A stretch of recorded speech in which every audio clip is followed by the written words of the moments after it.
Well, today, the National Urban League is releasing its 2022 State of Black America report.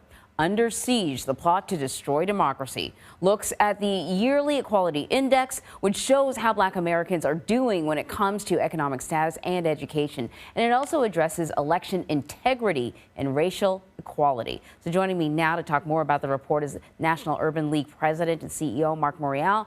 Marc, it's really good to see you. A reminder to Thanks, our CBS Anne-Marie. viewers that Marc is also the husband of CBS Saturday Morning co-host Michelle Miller. So I actually always look forward to this report. It's just a very interesting snapshot of where we are, not just Black Americans, but where Black Americans are is where the country is at as well. So let us talk about the Equality Index and how it's calculated. So the Equality Index, good morning, thanks for having me. The Equality Index looks at about 300 sets of data.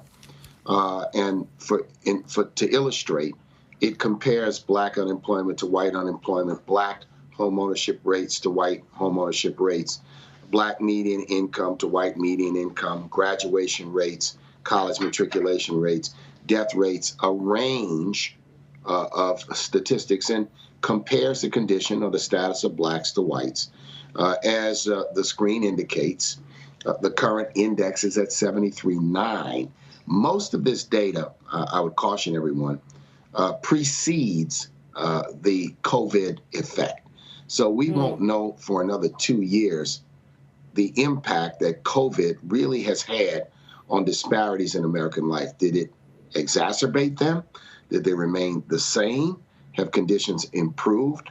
And the reason why this index is so important is because discussions about race, racial justice, economic justice, the condition of America ought to be based on some facts, a factual predicate. And that's what this provides.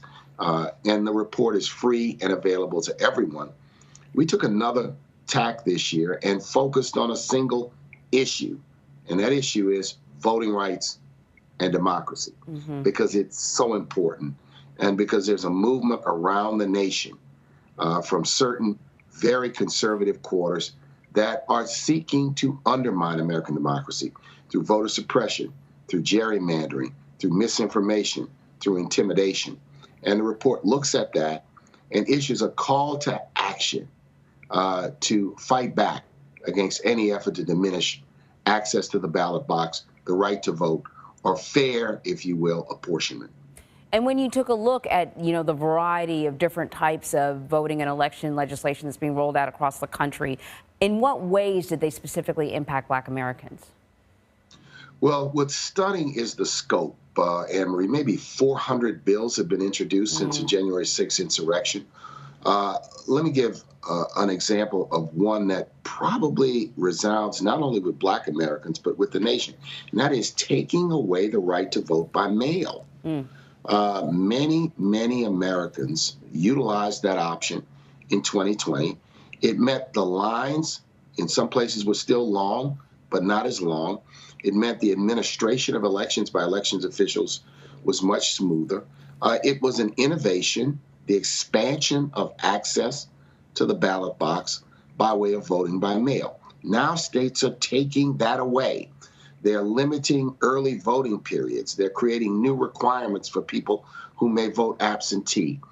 All of these things, as well as draconian voter ID rules, impact and are targeted at Black Americans, in some cases Latinos, Americans who may have disabilities, older Americans who may choose to vote by mail because it's more convenient to them. This is an assault on the ballot box. It's needless, it's senseless, and it has accelerated since the insurrection of January 6th. Marc, I think if you look at it's not all grim. If you look at the report, there are some improvements, but I think it also tells the tale of just how slowly change happens. Henry, I like to use the caboose analogy because in some cases, yes, is the Black high school graduation rate higher? Is the Black college matriculation rate higher?